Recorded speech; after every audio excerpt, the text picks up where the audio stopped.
Welcome, everybody. It's your boy T-Rav. I'm back with another video, and I'm here with T-Rav. What's up? And we are here with another location talk.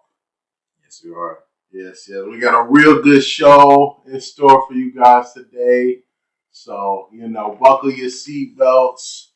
It's time to dive deep into the wide world of sports. Yes, and then, just a couple other things of what we've been up to and stuff like that. But there's been too much going on in all the sports right now. I mean, it's that time of the year where football is really starting to hit its stride for both NCAA, NFL, and then we got the NBA season. I don't think I've ever seen an NBA season start off this hectic, ridiculous in the first 10 days, something like that. Yeah. Like it's incredible all the storylines going on with all of that. But and then last but not least, I guess we get the World Series too. Astros just tied up in a 1-1. Just tied up in a 1-1 possibly classic series happening right before our very eyes. But no, it's 2-1. It's 2-1. Yeah, so 2-1. Another game tonight. I definitely feel like it's a big time. Yeah. Big time but college football, Spurs, Saturday, Phew. Okay. Well, you gotta help me out. You gotta give me a little bit of Let's start with Michigan here. Okay. Jim Harbaugh, Michigan. Okay. Having a great season so far. Respectable program. His record against rivals 2-9. Hasn't beat Ohio State ever since he's been there. That's worse enough. 0-6 versus top 10. You beat Michigan State, I think, once or twice. I think once. Bro, that's not acceptable. 2-9. Lost again today. Congratulations to Michigan State, Mel Tucker. They've been showing out, man. They played that running back. Everybody talking about B. John Robinson, this and that. Let's talk about this guy. Yeah. Walker. Start putting some shine on it. Well, Michigan State has been put out some good running backs in the past. Yeah, Le'Veon Bell, some other people. But now let's get back to Michigan. Michigan is it's not the end of the world. The first game they lost, but here we are again. Here we are again. I mean, it's the same old story. How many years has Jim Harbaugh been here? I think getting close to about 10 seasons. Have they beat Ohio State? No, not since he's been there. And before then, it was about a 2-year drought. But the last person to beat him was Brady Hoke in 2010, I believe. Yeah, 2010. You can say whatever you want, but there's almost nothing more important. No. The last year they beat him was 2014 with Denard Robinson. Yeah, our senior year. Well, like I said, there's almost nothing more important to a school like Michigan than beating the Ohio State. Like, it's one of the biggest rivalries in all sports. Right. So when you're constantly coming up short, I mean, questions need to start being asked. Yeah, they're 7-1, and it's a tough close game that they barely lost or whatnot. But like I said, it's just we're here to satisfy over and over again. I would have expected Michigan and Ohio State at this point in Jim Harbaugh's tenure to be more on an even footing with Ohio State. That's all. I'm not saying he's got to be going undefeated every year. I expect y'all to be talent-wise on even footing with Ohio State, and they're not even close. Bro, it's not close. It's not close. You're about to see the smacking that's going to go down. It's not close. These Ohio State can throw it down. Michigan can't throw it down the field. No. Ohio State has push the ball. Ohio State has probably on their offense, probably about 5 to 8 guys is going to go within the third about a third round are going to be drafted. That's a pretty good player. If you're drafted by the third round, you're a pretty good player. So, I mean, So that's what's going to be the big. Yeah, I mean, they're not going to fire him, but the set needs to be lit, and by the end of next year, he needs to be gone. Yes. Progress has been made. I'm sorry, you can have all this, 9-3 or whatever, but it doesn't mean nothing. Okay, y'all are trying to get into the playoffs. You gotta beat Ohio State and gotta beat Michigan State. Ohio State. You gotta beat Michigan State. You gotta beat. If you're not beating Michigan State, you're not even winning a state. Like you would think they'll at least be owning the state. They don't own the state. They don't own the state. You know, 3-9 record versus his rivals. 2-9 versus ranked opponents on the road. 0-6 versus AP top 10 teams on the road. Now, what does that tell you? And Michigan is is one of those college football jobs like royalty type programs. You know, they have the most wins out of all programs all time. They have the biggest stadium in the whole country. Yeah, literally, they have the biggest stadium. So this is not just some random rant on. This is because Michigan has a standard. You know what I'm saying? There's a reason why they went through coaches like hotcakes before he got there. Like they won't get it done. Brady Holt didn't get it done. Rich Rodriguez didn't get it done. I think that was about it after him, before him. So none of these guys they thought he was gonna be Bo Schonbacher, the great Michigan coach throughout the '60s and '70s and to early '80s. He's not. He may wear khakis like him, may wear the glasses and yell and spits like out here and catches the ball and for his quarterback and he's throwing. He's no Bo. Bo beat Ohio State his first year. When Ohio State if they won that game, they were in the championship. 1969. Look it up. They won off a missed field goal. And that was the start of the Bo, versus Woody Hayes era. But that's you gotta do that in your own time. But long story short is there's a standard in Michigan. He's not holding up to it. If it was anybody else, let Mel Tucker lose in Michigan for 6. He won't make it past a third straight loss. I promise you that. He won't make it past a third straight loss.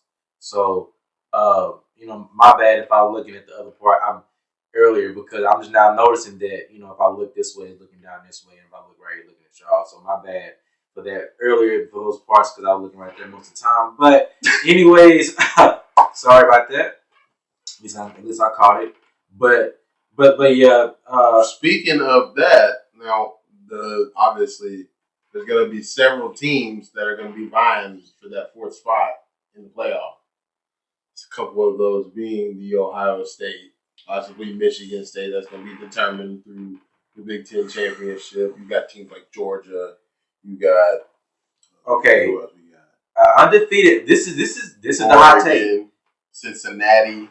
This is a hot take. Undefeated Cincinnati will not get in over a one-loss Ohio State. It will not get in. Look, listen. It will not get in.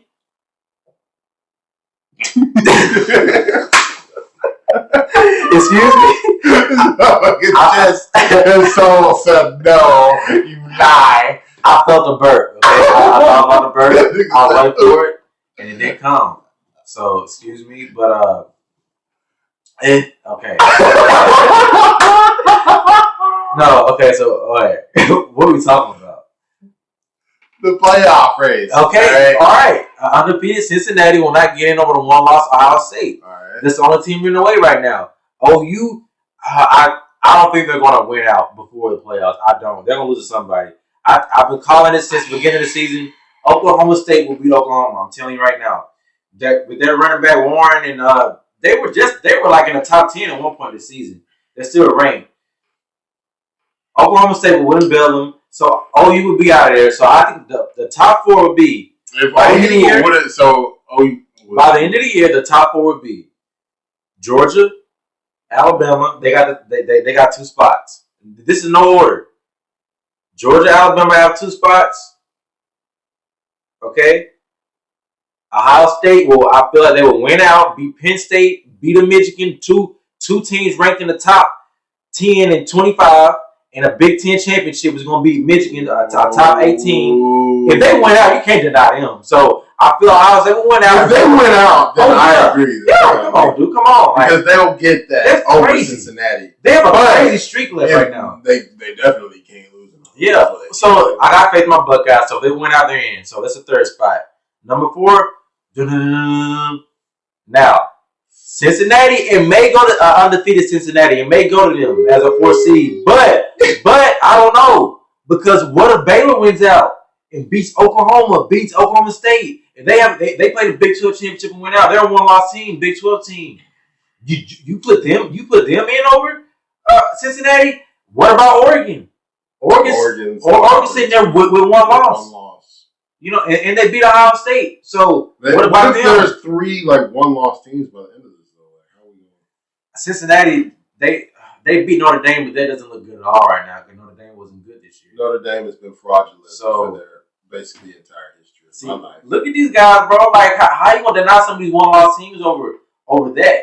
They barely beat Tulane and Navy, man. Come on, man. Come on. Like, that's why I think that OU is going to most likely lose, like you said, because they seem pretty fraudulent. I mean, yeah, Caleb Williams is good and all, but you're coming within a touchdown of playing Kansas, and if you know what Kansas is like, you know how bad they are. Bro, we're going to do a fire-ass edit, and we're going to come back to this when I told you that Oklahoma State will win Bedlam, okay? That's what they call a rivalry between OU and Oklahoma State Bedlam. They're going to win, okay? They're better than them this year. I feel they have more talent on the outside, better receivers right now. They have a better running back. The defense is better for sure. So, I mean, come on now. OU, I don't want them to waste a spot and just to get the fucking, get blew out. It would piss me, stop it. Every year they do this, they take up a spot and just shit the bed. Just stay at home. Don't somebody please beat those guys. Please, because I don't want to see them. I'd rather see Cincinnati getting there over Oklahoma. It's just the same thing. I want to see somebody else get a shot at it. That's it. It's just at that point. OU has showed you they're not ready. Since the playoff has started, they have came in with all this fucking hype with the Heisman quarterback about 3 or 4 times and didn't do shit. Now, that OU and Georgia game wasn't too bad with Baker Mayfield. He kind of ended kind of strong, but the whole time you could tell, man, these guys ain't going to win. Yeah. There's a clear separation. You can tell. And I'm not sure if that's do you think that is their coach? Do you think that's a him problem or that's not Lincoln Riley. It's just the demographics, man. Right now, for some reason, Big 12 defenses aren't good. I don't know how it gets to that point. And I feel like Texas has better defenses than most people give them credit for in the Big 12 every year. They do. I feel like they have a closest thing to a physical, consistent defense in and year out. And Baylor had something good there with Matt Rule and all that, but bro, I don't know, man. I don't know, bro. For some reason, I don't know why LSU defense. I don't know why A&M defense. A&M has a fucking defense. You feel me? Yeah. So, I mean, something's got to give. Something's got to give. You know, I hope Caleb Williams. I'm a big fan of Caleb Williams, by the way, their quarterback right now. But I just feel like that's not gonna. I don't want them in there, and you know that's all I have to say about college football for right now. But yeah, my main points.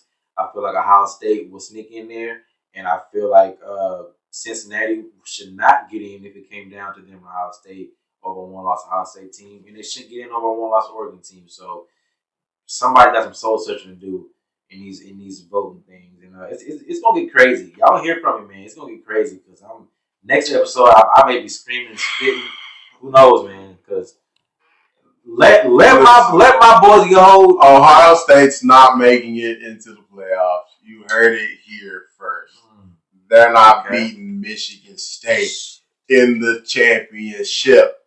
Book it. Now, what if Georgia loses in the SEC championship? They're not going to drop past number 4. So they're going to take somebody's spot still. No, it won't affect nobody. No. All right, well, no. You got one path. Well, went out. Let's get to the pros. Let's get to the big boys. Let's get to the guys major leagues. Right. The people who get paid to do this so real, not just name, image, and likeness. I just want to say something real quick. You know, I'm gonna have my hot take on something, and Travis gonna have his hot take on some things real quick. But I have one thing I want to address real quick. Dallas will be okay. Before all the headlines come out and all the hoopla, the Dallas Cowboys are going to be fine. My God. Let me tell you why. Okay, on the last play of a game-winning throw, Dak Prescott made to CeeDee Lamb, he kind of threw it the wrong way. He had a little cap strain. He said if the game would have went to overtime, he still would have played. So that tells me it's a little cap strain. They had a bye week. He's had 2 weeks to rest. Okay, he can play. He feels fine. Right now, the only thing they're battling with within their mentals right now is momentum. That's what they're battling with. It's like, okay, should we risk sitting him out this game just to be, on the safe side, and we lose to Minnesota, and now we're kind of knocked off balance. Kansas City coming soon. Got to close out this NFC East race with the Giants and Philly late in the season. Washington twice, Oh, so I feel like it wouldn't be. I feel like it wouldn't hurt him too bad if they would rest him this game. But I would play him if he feels good. Play him. Just be conservative. Dak's smart. He knows to trust me. What he went through last season, he's not gonna go out his way and do something stupid. Okay, you got two fucking horse head runners ready coming in Ezekiel Elliott and Tony Pollard. You got receivers everywhere. You know what I'm saying? Cooper Rush, I don't have faith in that guy, man. Come on now. Like, no, I don't. That's why I'm feeling this way. But it's okay. Listen, let's not. It's a lot of other teams been going through a lot worse than us. So this is a simple fix. The only debate, like I said, is will we, will this Minnesota potential loss, potential Dak rest game, will it throw out the momentum? I don't think it will. This team is very veteran, like. They don't give him a lot of credit for that. People would make sense of young. No, there's a lot of veterans on the team. Zeke, Dak been here for a while. The guys on the defense, they've been here for a while. You know what I'm saying? Now let's say the defense is young. I say y'all literally just shipped off one of y'all's most experienced dudes. But our offense is pretty veteran. Mario Cooper and all them. CeeDee Lamb has a lot of leadership.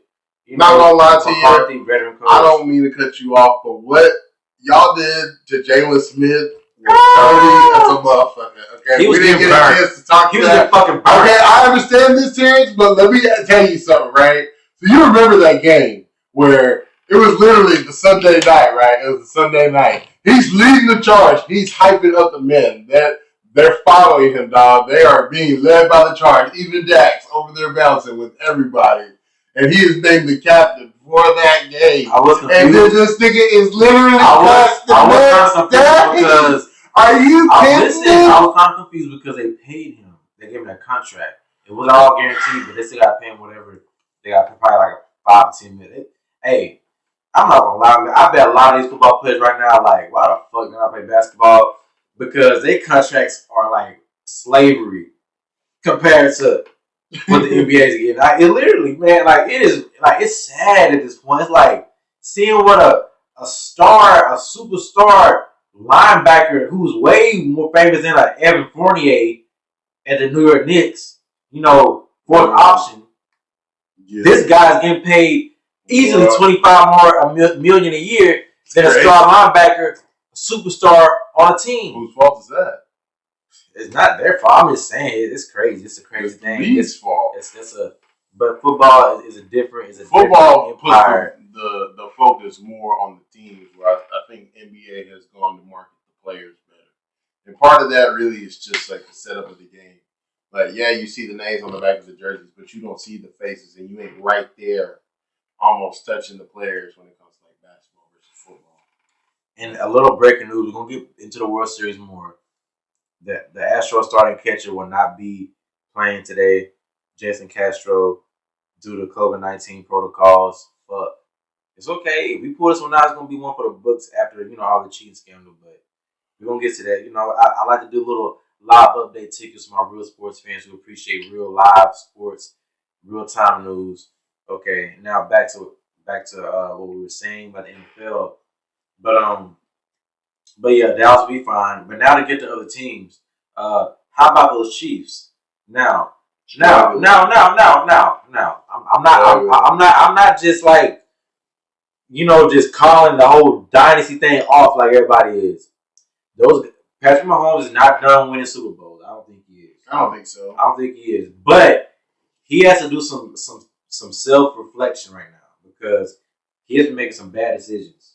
He's been making bad decisions, but he's been playing like a Texas Tech. I think he will figure it out. And there was a knock on him come out of college. Reason why he was a #1 pick. You know, reason why Baker Mayfield and Trubisky and all these guys went before him because it was like he has a live arm. You know, kind of a lot of interceptions. You know what I'm saying? Bad decisions, overthinks things, overplays a play, won't take the shut down. You know, he needs to let the game come. Yeah, let the game be more of a game manager. It's nothing. You don't got to be Steph Curry throwing bombs like every single time. Like you know, I feel like he feels the need to live up to that aura everybody has put him up in. You know, those passes. You know, 80-yard passes, Tyreek. If they are eventually, y'all got to get somebody that's at least a receiver at least over 6'2". You know, that runs down the field. I mean, Tyreek Hill's great. You know, all those guys are great. Y'all need a Julio Jones. Y'all need a CeeDee Lamb on a mark. Y'all need something like that. That's what y'all have to do. Kansas City, y'all do something with that. But defense sucks. The Tyrann Mathieu era may be over. Frank Clark is okay. He's fine. You know, Chris Jones and Frank Clark are only two. Those are pillars of the defense, you know. But I still think Kansas City defense gets a bad rap because their offense has put them in a lot of bad situations, you know. Yeah, people always say, on defense, their offense has fucked themselves by always trying to make the home run. Put them in bad situations. Bro, give them short fields. You got Travis Kelce, Tyreek Hill, do some little squiggly shit. Like, man, come on. You got Chris Edwards-Helaire. Like, come on now. Like, get with it. You got one of the best offensive lines in the league. Like, give more credit, Andy Reid. Like, everybody has to be accountable at this point. I'm put out to you, man. What do you think about that? Yeah. When it comes to Kansas City, I think they're going to right the ship. I think the defense will come together somewhat more as the season goes on.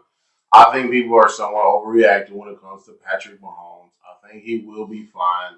Yes, he's going to have to adjust to a degree, but once he starts or stops pressing quite so hard, I think a lot of it is going to come a lot more easier. And like I said, as the year goes on, I think that's going to pull itself together. I don't really think that they're out of it like everybody thinks. So I think people can just relax with all of that. Someone else, like, you know, and I really want to discuss they are in danger of making the playoffs. They're in danger of making the playoffs. Oh, no, I'm saying, like, they're in danger of making the playoffs. Sure. Like, they lose. They 100%. They lose really much more. Within the next 4 games, they got to win at least 3 of the next 4. Yeah. Like, because if they lose more, if they lose like 2 of the next 4, it's wraps. Because within our division, you got the Raiders, you got the Chargers. They ain't slowing down after John Gruden. Exactly. They're not slowing down. Mm-hmm. Yep. No, but I think, and then other teams in the AFC, I think people need to start overreacting every single week in general as to who is the best quarterback and who's the MVP. Because, I mean, I could have sworn a couple weeks ago we were going crazy over Lamar Jackson, and rightfully so. But I feel like we need to relax and wait a minute because, like, he is, for the most part, doing it all by himself. But let's not sit here and act like the stats are just, like, nothing we've ever seen before when it comes to the passing. Yes, in combination with the run, he's doing stuff that's pretty unprecedented. But is that going to outdo some of the other quarterbacks that are a little more balanced or breaking records that have never been done before, 6,000 yards in a season? Like, stuff like that. That's going to be some narrative stuff that's going to play a role in the minds of the voters, is it not? Like, that always, narratives like that always play a heavy role. Yeah. Like, I mean, okay, so am I tripping, or is Dak Prescott not getting an MVP nod for some reason? Like, what I would say, what's going on with that, bro? What's going on because everyone is so quick to say, "Oh, Justin Herbert's no, Josh Allen, everybody wants to. This is the one he's going to win. Oh, but Aaron Rodgers. Hey, because everybody's so quick to try and pick a quarterback every single week. That's my. This is what it is. This is what it is. They've already deemed him a comeback player of the year. So I guess it's like an unwritten law. You can't be comeback player of the year and MVP at the same time. But when it's all said and done, I don't think so. When it's all said and done, I think he's going to be top 2 in MVP because he's had a bye week. People had time to kind of cool down the Cowboys. But this man leads his team to like a 14-3 record. Every game he's played, man. And he's putting up the numbers. You seen him play? I'll be giving Tom Brady credit. Come on now, the only other person that's putting up the numbers like that is pretty much Tom in terms of like the pace so give it time early. We're not even halfway through the season yet. Remember, it's 17 games. No, yeah, we're still relatively early. After this week, it'll be like a quarter, 25% of the season. Who would you say are the top 4 MVP candidates right now? Right now, okay, I'm gonna be real experts will tell you. Okay, all right. Aaron Rodgers is in there. Oh, okay. I'm sorry, audience. I'm gonna take that back. I don't like doing that. Thank you. Don't fucking be like that. Okay. Have the courage of your convictions. Okay. Dak Prescott is in there. No debate about that one. Josh Allen, 2. Okay. Now these other 2 MVP candidates don't mean you got to be in first place. It just means you're having a fucking good season. Okay. Derrick Henry's having a great season. He is becoming one of the best running backs we've seen in this new generation. You haven't even looked at the stats, but so obviously you want to get showed up on those stats. But anyways, so Dak Prescott, Josh Allen, Derrick Henry, you motherfucker! I know what you're trying to do. All right, keep going. Derrick Henry, okay, number 4. He's the top 4. So number 4.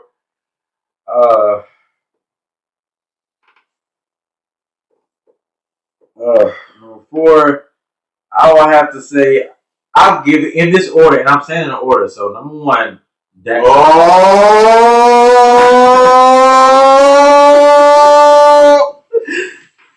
Tom Brady is the 4th fucking MVP candidate, okay? The fuck up out of here, dog. He's number 4. Absolutely credited. He's lucky you know that you're fucking credited. Josh Allen? Are you fucking kidding me, dog? He's lucky he's in on Fuck up out of here, man. All the hell, all these easy escape. You beat him on Justin Fields. Oh, you put Marcus Sosa in the background. Beat him on Dak Prescott. Oh, your number 1 candidate. Stop it, bro. You are ridiculous. That's incredible. Incredible. You know what? Tom Brady, you won about to be the first quarterback to over 6,000 yards. Last Super Bowl. Okay? Oh, wait, how many Super Bowls ago did you say that? I'm saying it right now. He's won his last Super Bowl. He's not winning no more. He might still go to one. He might still go to the NFC Championship. He might still go to the playoffs. He might still win the division, but you're not winning no more Super Bowls. Let's see right here. Let's see what he's talking about. No more Super Bowls for Brady. No more. No more. I mean, 7's pretty good. You know what I'm saying? But 3-0W. Who knows? Baby, I'ma do that. But would you bet on the Cowboys to beat them in the NFC Championship if they was to meet there? Or before, either way, in the playoffs. Yes. Go ahead. Yes. Let's bet it. They should right now. I thought we'd been on that. No, we didn't. You were scared the other day. 50. We good? 50. All right. Don't you fucking back out on me now. If this nigga, 44 years old, beats you, oh my God. The best Dallas Cowboy team since the 90s when they won all the Super Bowls. You got an emerging superstar in CeeDee Lamb. You got 2, what did you call them?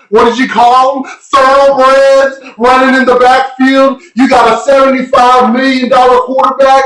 You got this incredible offensive line. You got the defensive player of the year so far. Would you not agree? Oh, yeah. Would you not agree? He should be in the MVP conversation. If he keeps his pick interception streak up, hell yeah, he's in the MVP conversation. Trevon Diggs. But keep talking. You see, I'm so confident in my all right. We're gonna see, and people, you're gonna see. We're gonna come revisit this, and we on tape. I'm so confident in my team. The video is up, so you remind us when it's time. I'm sure this clip's gonna be somewhere.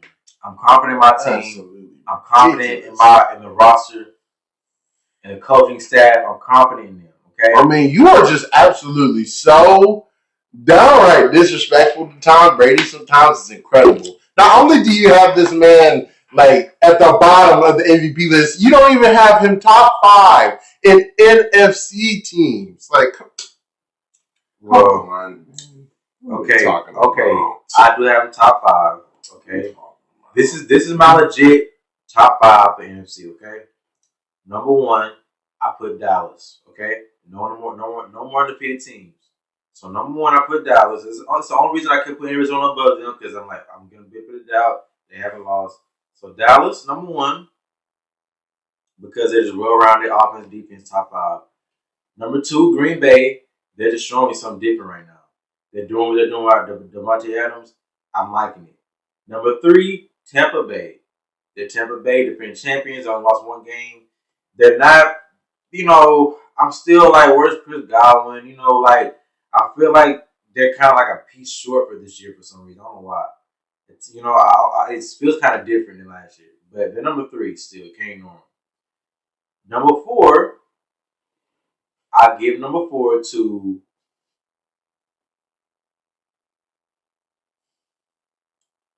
NFC number 4, Arizona. I give it to Arizona. Okay, Arizona.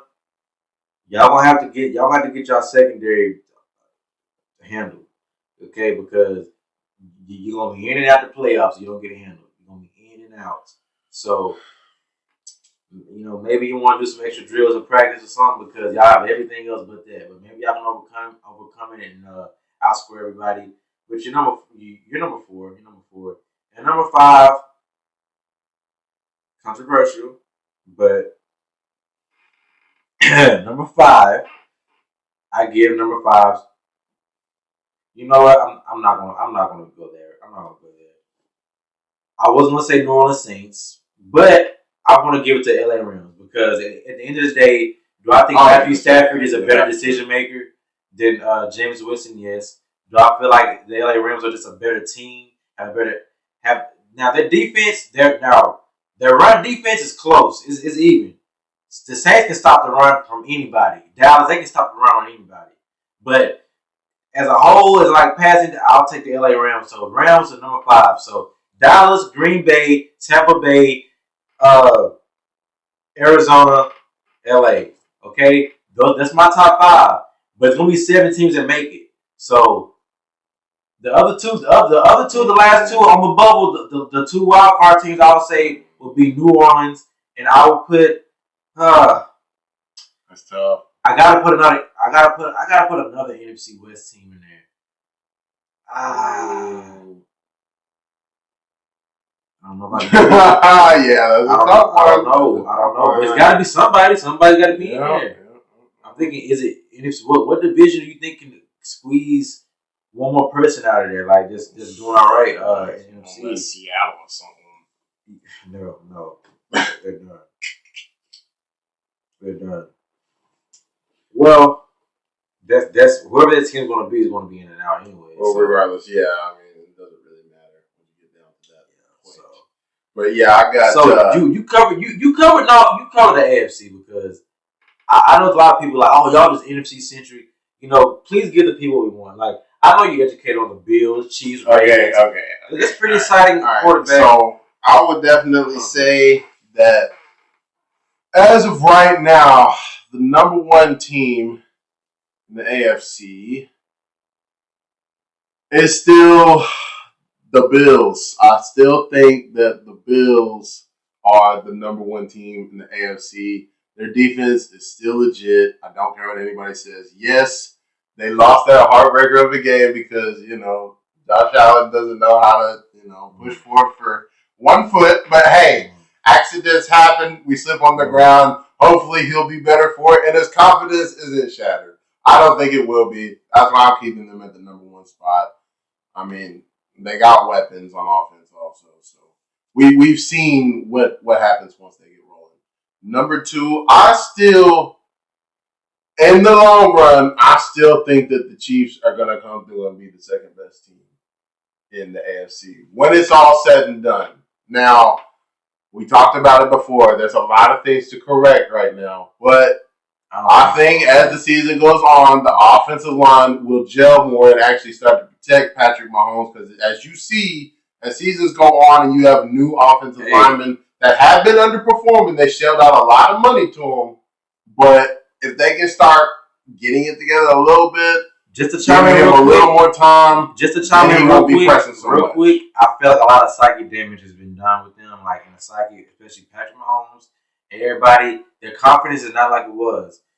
I'm leaving it at that. It's not like it was, but when you still have your main man, you will still have confidence, and they won a Super Bowl. Okay, regardless of they're going through their first seeming actual rough patch in this dynasty type run. You would say it's not a dynasty yet. Yeah, let's relax with all that, Kansas City Chiefs fans.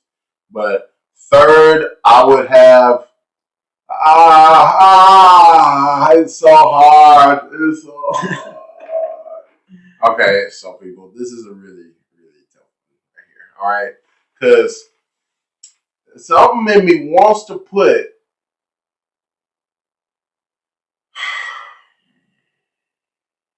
I'm putting the Tennessee Titans in third, and the reason why I'm doing this is because, again, they're a team that's pretty similar to the Bills to me. Also, they got a pretty good defense, but what's the big difference is they got King Henry on their side. Okay, so when you got someone like that, where you have to come stack the box, and then you got two pretty big time receivers out there. Now they haven't really meshed like we thought they were going to. Maybe if they had I'm not going to put that on Tannehill. I think that Tannehill is doing a serviceable job. I just don't think those dudes have really built their chemistry yet. But like I said, it's a long season. The more time goes on, I think that we're going to start seeing more and more out of those two. So I think that definitely puts them up there for me. But number 4 is...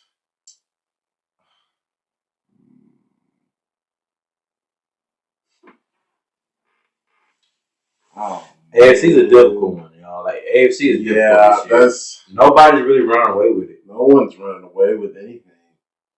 But I think Baltimore's gonna prevail this year at the AFC. See that 4th spot is where it gets really tough.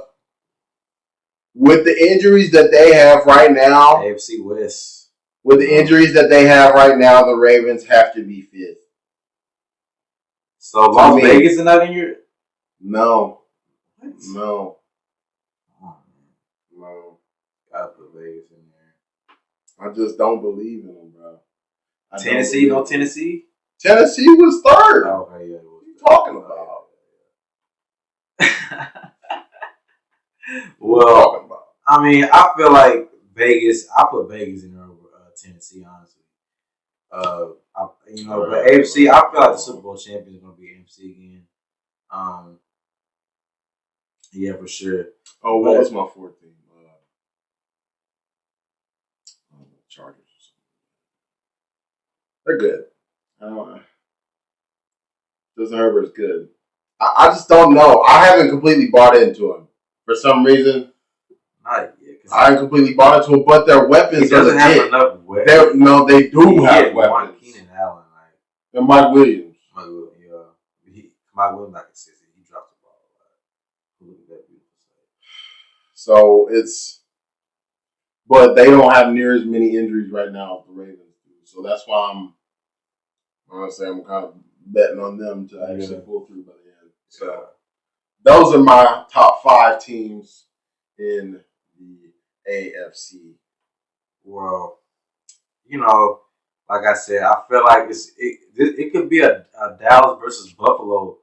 That would be a nostalgic Super Bowl right there. Oh, I mean, Dallas isn't making it past Tampa Bay. Let's see. Tom Brady's healthy. But yeah, football, man, lots of good stuff coming up. That's not man. It's gonna be so good later on in the season. Imagine once we get about week 14. Yeah. Oh yeah. Crazy. Yeah. It's gonna get real crazy. BUTTTTTTT. The NBA season has started, and boy, hasn't it started. Yeah. Boy, I'm not gonna lie, it's been a rough one to watch. What I've noticed now about this league, this is the league of the drama queens. This is the league of the bro, headlines every single day. Like drama. This is better than reality television, man. Like honestly, you can't make this stuff up. Okay, well, I'm gonna let Travis start with a certain NBA topic. I'm about to go pour back up real quick, but I'm gonna touch on. Well, I guess you speak about the Lakers because I got to say about the Lakers and Russell Westbrook, and you can let me know how you feel about it or whatever else. Be right back. Yeah, people. So right now, let's address the elephant in the room, and it's as the man likes to refer to him as Russell Westbrook. Yes, Russell Westbrook has proven to be one of the most dumbass motherfuckers to ever play the game of basketball. And I honestly don't mean that to be real disrespectful as it comes off, but there's really not much other way to put this, right? You are a how many time All-Star, an MVP, you've had 4 straight seasons of triple-doubles, and what has that gotten you? Absolutely nothing, man. I thought you went to Houston, then you went to Washington, and now you're over here at LA. I don't know if you're noticing, but it seems like a lot of teams are deciding they don't want to continue with your services. Now, you have, debatably, the greatest player to have ever played the game on your team now. You would think that you would defer and realize, hey, maybe I shouldn't press and try and play a certain role, maybe be the third fiddle, as you should be. You are the third most talented person on the team. I even think that you would agree with that at this point, considering your teammates are LeBron James and Anthony Davis. But it doesn't seem like you understand that. All right. And yes, one of the worst things that could have possibly happened was when LeBron was out for 2 games. For 2 games. And what happened? Russell Westbrook decided, yes, I'm back here in LA. It's my town. It's my show. And Anthony Davis, you don't have a pair of nuts to demand anything of him. Because what did he proceed to do? Go and do his thing. And, one night it worked with the help of Melo, and then another night they blew a 26-point lead. And it was ridiculous, dude. 10 turnovers. You got a quadruple double. And in the worst way. And this is not one-off behavior. This is every single game that we have come into this season. And, I have a lot of faith in LeBron. I know it's early. I have faith that he will somehow make this work. But there is no doubt that this is the toughest challenge that he has ever had to face when it comes to a teammate. We can say what we want about Kyrie, and I honestly have absolutely no respect for him, and he clearly doesn't have respect for pretty much any single one of his teammates on any teams he's been on. But, I'm leaving that for there. Besides the fact he was a good match on the basketball court at the end of the day. Russell Westbrook, you have not been. There is no excuse why you should not be. Just relax, figure out your role, and stay in your role. Stop saying Russ needs to be Russ. Please, just stop doing it. Please stop doing it. All right, go ahead. You got my blood pressure up. That's the Russell Westbrook experience, I'm sure every OKC fan, every Rocky fan, which is me, and every Washington Wizard fan right now shaking their head like I know the pain. They know the pain. We know the pain. But how many? It's like it gets to a certain point in your career. It's undebatable. He's on the back, starting to exit his prime backside of his career. Is he not like 33 or something like that, or 32, 33, around that age? Like, you don't have a lot of time left, my brother, and your game is predicated on athleticism. So when do you think that's about to start going? It's right now. Well, nothing to fall back on. You were a high IQ basketball player, you would have something to everybody always assumes LeBron is going to make it work somehow. I don't know. I don't know how he's going to do this. You know? Well, yeah. He can't shoot. He can't shoot. That's why LeBron's trying to pick up the slack. Eventually, it's going to be an issue that this man cannot shoot past the paint.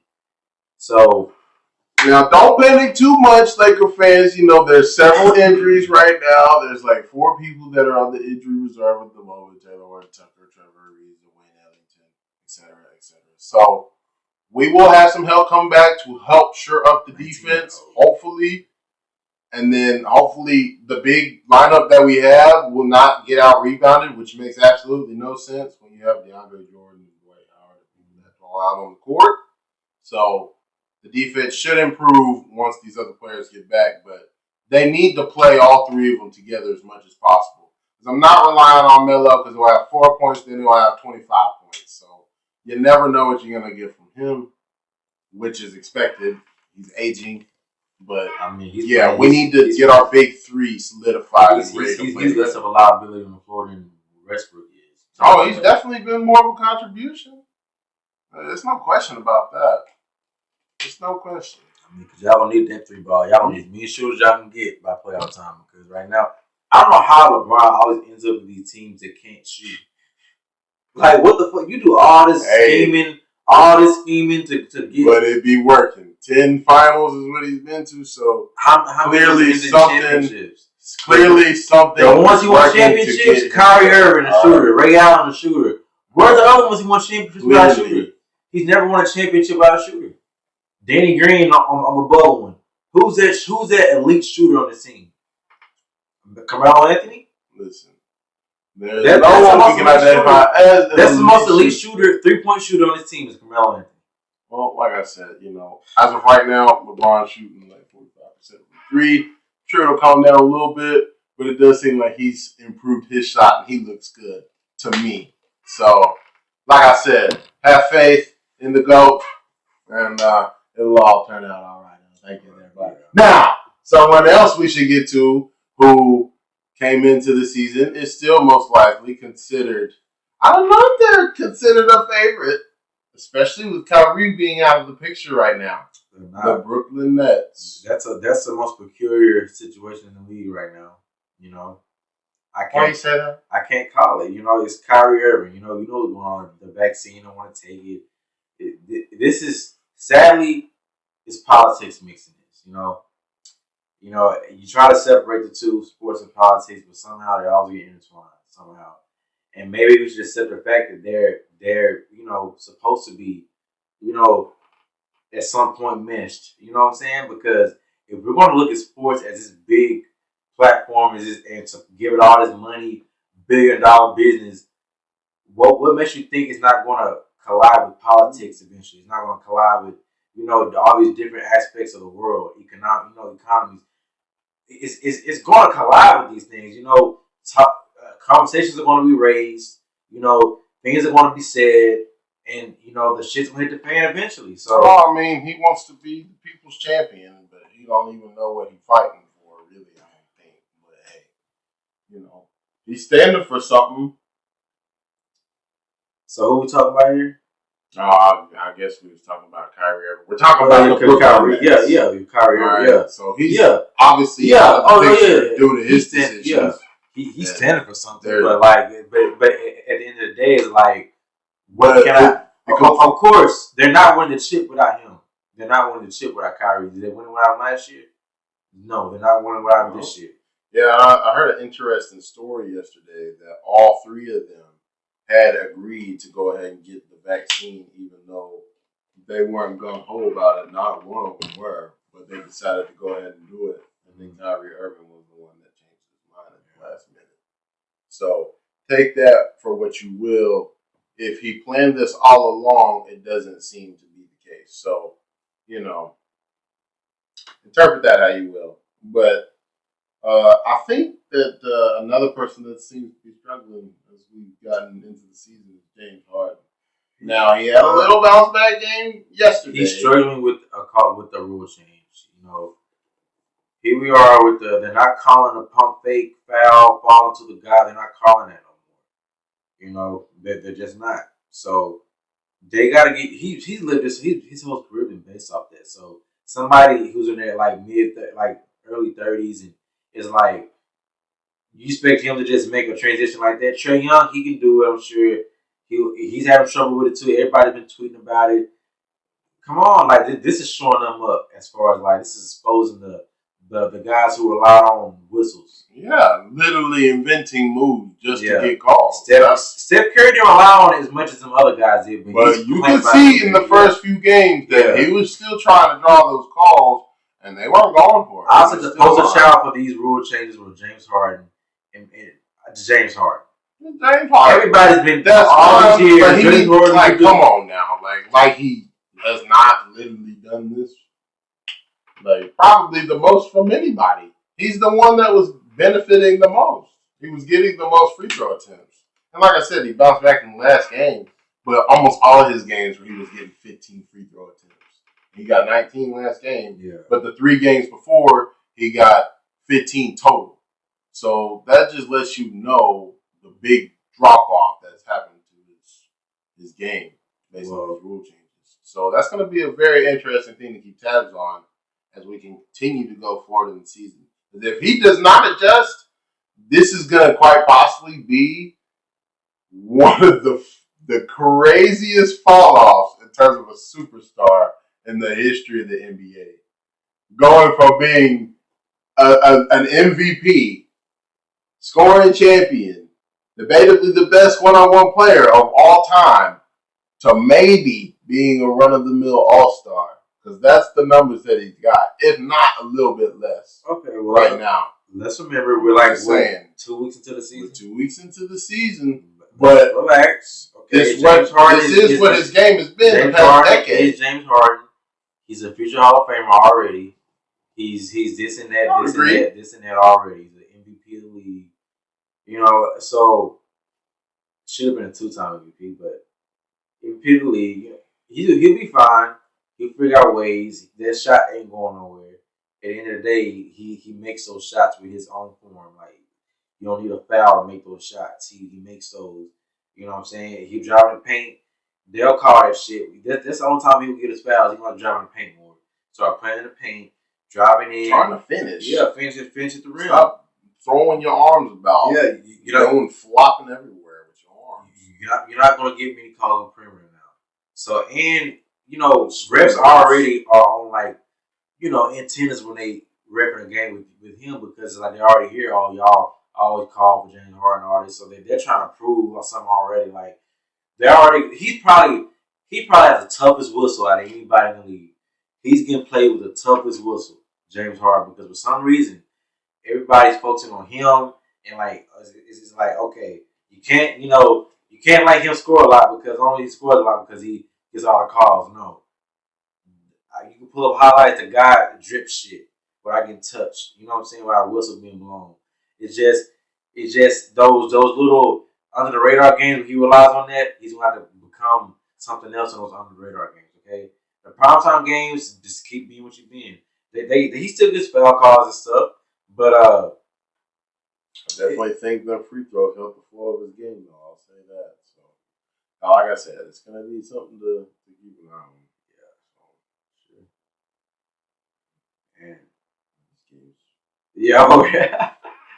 It's spicy over here. I take a little intermission. So now we got beefy topics. Extra beefy. I'm about to eat the movies. One little piece of chicken. So edit this part out. And the movies. Oh shit! Goddamn, I'm fucking shit.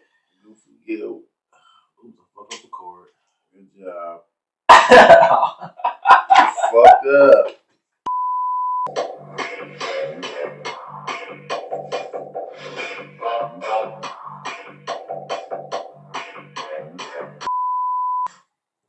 So, what we want to do first? We want to do the movies first, or go ahead and hit extra beefy?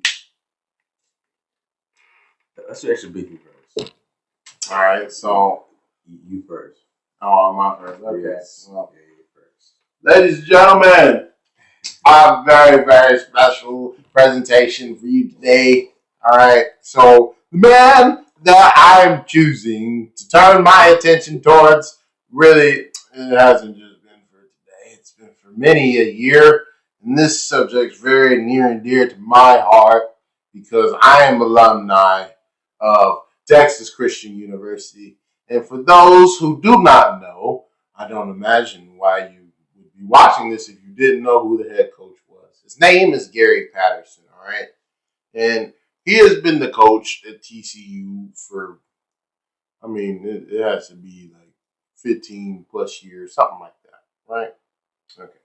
So the problem is that this man has somehow, I think he must have dirt on our chancellor or something, because like I don't know if he's like got some dirty pictures of him or something, or what's going on. Does he have like inside knowledge that we don't know about? Is he getting money from the boosters themselves? Like, what is happening to have secured this man his spot and to where he can never let it go? There is literally a statue right in front of our stadium for a man who has, oh my goodness. Well, according to his record, 181 and 78, you would think that's pretty good. Yeah, over 22 years, that's a 70% win percentage. That seems pretty good on the surface, right? Right. Yeah. No, that's pretty good. So let's go look at it. 2005 to 2011, we were in the Mountain West back then still. So his record back then was 77 wins and 13 losses. That was actually an 86% win percentage back then. You know, records of 11 and 1, 11 and 2, 8 and 5, 11 and 2, 12 and 1, 13 and 0, 11 and 2. That's pretty good. That's pretty solid. You know what I'm saying? Like that's something that you can write home about. But I guess once we got to a Power 5 conference, you know, we kept some momentum going, and in certain seasons, in certain respects, we made a little noise, if you want to say so, on the national scale. But so let's go ahead and do the same thing. We've actually been 69 and 44 from 2012 to 2020. So that's 69 wins and 44 losses in that time, right? So a 61% win percentage. Okay, so that's a 25% decrease in wins, but that still seems pretty good. 61%. You would think that's not so bad. So here we go: 7 and 6, 4 and 8, 12 and 1. When we won the Peach Bowl, pretty damn good year. 12 and 1, pretty good. Then it went 11 and 2, 6 and 7, 11 and 3, 7 and 6, 5 and 7, 6 and 4, and we're currently 3 and 4. If you go to these last 3 years, including this year, it's a 48% win percentage. All right. So where has it gone? Where has this top ranked program fallen from where we were in the conversation to make the playoff really at its inception, the very first year that the playoff was instituted? We have our chance to sneak in. We screw ourselves on that point because we blew a 21-point lead to Baylor, all in the span of, I think it was like 15, 16 minutes. It was like barely more than a quarter. So that was a large blunder on your watch that ended up excluding both TCU and Baylor and forcing us out of the picture at that point. You could argue that would have a bigger detrimental effect on us in the future. Our committee members were never going to pick us again. But that's fine. But we went to 11-2. But, then we start fluctuating. Then we start going up and down. And then we start losing the just couple random recruits that we happened to hit on. A lot of really good defensive players. Because you had earned this title as called a defensive guru, a defensive mastermind. You had all these records of how your defense was all this top 5 ranked and top this ranked and all of that. And you probably still somehow, some way have them ranked pretty high in random, obscure facts that mean absolutely nothing when it comes to wins and losses, my guy. You have absolutely nothing to do with the offense, and we all know this, all right? And then our defense is what? A Big 12 defense that is absolutely nothing to write home about and is not Not even close to a standout in the Big 12. And that's saying something. That's trash. That's pathetic. So, what a fucking penalty on that. Oh my goodness. I'm sorry, I just saw a play where they fucking smashed Gary Wilson head just now. See, I'm not even alright. Look at this.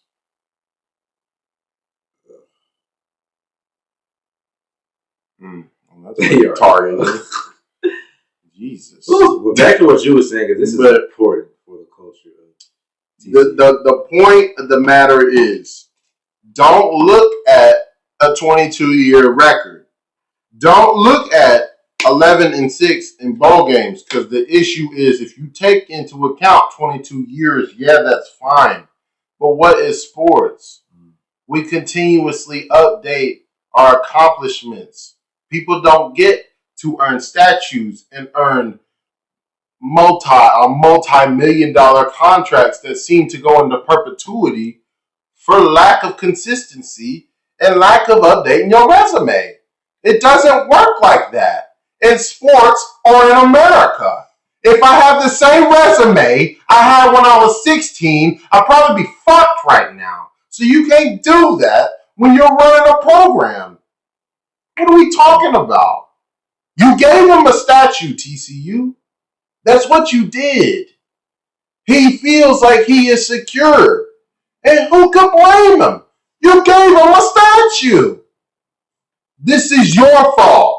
And until every single one of you realizes that you put this man in power, and you have continued as he has engaged in malpractice when it comes to running this organization. You get all these multi-millions of dollars. We're a private institution. Humongous boosters. But we can't recruit. We cannot recruit from our own area, our own backyard. OU, Texas, Baylor. I mean, do we need to keep on going? They all out-recruit us in our own backyard. And it's not like we're going there and taking theirs. No. One of the most richly talented high school football areas in the country. Dallas area, Houston area, but continue. There's where we're at. This is where we're at. I don't know if you feel like you have to go to some backwater small towns in Louisiana to polish up your genius to make you feel like you're some type of Bill Belichick, but it's time to break it to you, Gary Patterson. You're not.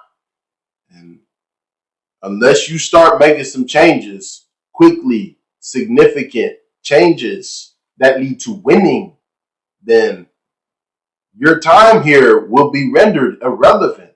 No one will remember how we came close. No one remembers that now. No one cares about that right now. We don't even have a playoff berth to our history. We don't have one. So all that other stuff means nothing. So, there it is. That right there. We can take the fucking Cheez-It Bowls and the fucking Valero Balls. I'll be like, yeah, I'm so happy for that. Thank you. Because that actually matters. That matters. Well, let's hope that give me my pen. Let's hope that reaches to somebody of some significance, and they really have that thought and just really think about why they've invested so much into that man. Don't get me wrong, he's got your program on his feet, but it's time to pass the torch. It's time. You got one of the highest paid coaches in the country. Pass the torch, man. Kansas State coach had to do it. Bill Snyder had to do it. Kansas State. Coaches. Texas coaches have been Bob Stoops had to do it. Bob Stoops had to do it. Texas Tech. LSU, Jim Schwartz, Ohio State. It comes a time where you've done your part. You've done what all you can do for your area, for your tenure. You set it up. You set it up to succeed for the long run. You've done your job. But now, Gary Patterson's bringing it. He's starting to bring it back to square one at this point. We are. Just gave you the okay. Record. Let's say after Trevon Working left after those next two seasons, they should have pulled the plug. That was Now that they let it drag. I was willing to give him 2 years. They let it drag, 6, 7 more seasons after the Boykin left? Now it's like, y'all back Mountain West material. Y'all back like it was when, like, I mean, damn, like, y'all barely beat Texas Tech these days. Y'all are bottom tier of the Big 12. This is like the 6th season. Bottom tier of the most disrespected conference out of the Power 5 for the most part, Big 12. You're bottom tier. That means you're not beating Kansas hardly. That means you can barely beat. Bro. Look, at the end of the day, I feel like TCU can be a gold mine. I really do. When it comes to talent and just success, I feel like they can be a gold mine. But Gary Patterson has put a halt in the momentum that it was gaining in 2014 or 2016. That don't exist no more. Multiple draft picks. It don't exist. Johnson's not coming back. Javon Boykin's not coming back. That guy, they're not coming back. So what are y'all gonna do? Y'all gonna rebuild? Y'all gonna develop some more players? Y'all gonna go recruit in the best recruiting high school football state in the world? Or are we gonna continue to waste the one-off good talents that we do get? Like our running back right now, best athlete on our team, and he's gonna be wasted and probably beat up by the time he gets eligible to go to the NFL. Well, all I know is you got a good recruit in DJ Allen coming from Bladewater High School. Well, you waste that too. Time will tell. If you fumble that recruit, get the fuck out of there. You shouldn't be around that long to do that. If you continue on this track, let's put it like that. If he has any sense at all, he would put that young man at quarterback. I'm not going to do it after this season. It needs to be done after the next. Start him his freshman year. Let him start. Give a little spark. Give a little hope for your program. Some big plays they can see. Something. Like, god damn. Dugan. That's too close to the word Dookie. I'm sorry. It's not going to work. So get this flat foot 4.8 40-yard dash running ass nigga out from under the center. You can't tell me out of all these quarterbacks that come out of high school in Texas, you can find somebody better than that. All these transfers in the transfer portal, you can find somebody better than that. Dugan. Not one.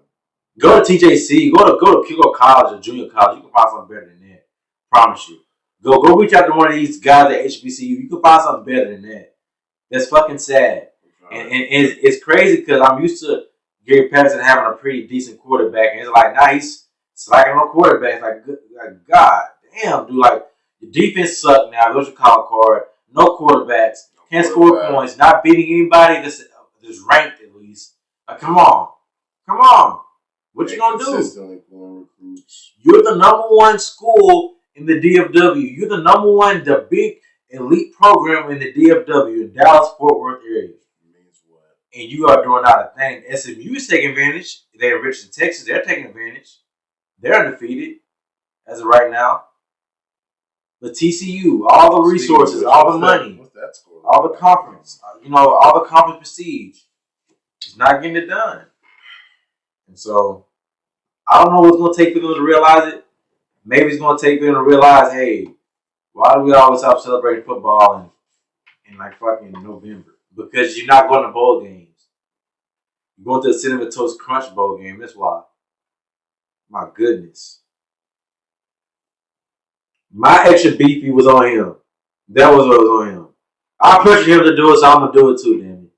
Because that's ridiculous. I've been sitting here watching this shit, and I've been sitting here thinking, oh, these are smart people. They're going to realize one day. They're going to just go ahead and just let them go. Give them, buy them out. Give them the old, move them up in the athletic director type thing, be like something in the staff, something of the school board, something. They'll figure out some way to free themselves from the shackles of Gary Patterson, but they haven't. They think he's Bill Belichick. They think he's fucking Vic Lombardi. What the fuck his name is?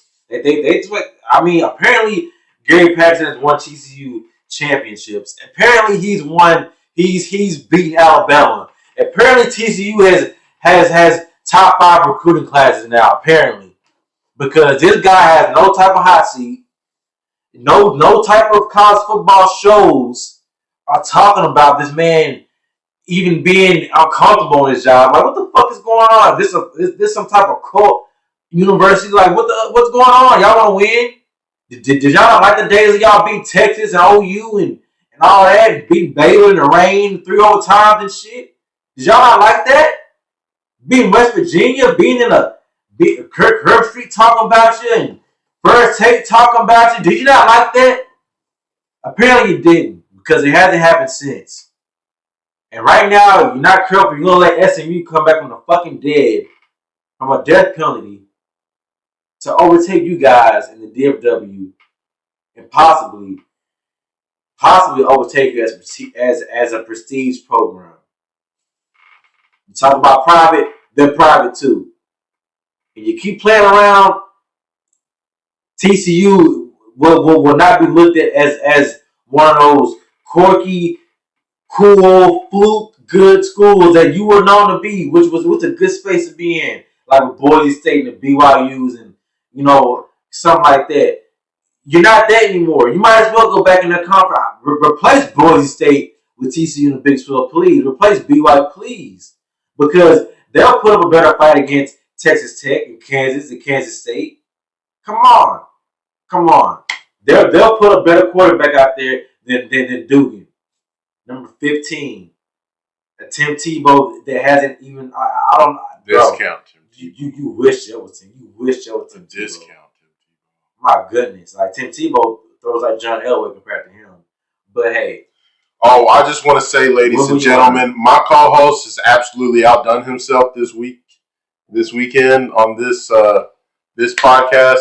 Not only did he not bring nothing to the table in terms of someone to slander this week, on top of like not going after anybody in particular last week, he couldn't even drum up the research to go after somebody on his own. Have to piggyback off of mine, but that's okay. I mean, I guess that's what we do here. I guess that's what we do. Gary Patterson comfortably. I guess we're not strong enough to come with our own source of who we have. Gary Patterson comfortably having his job.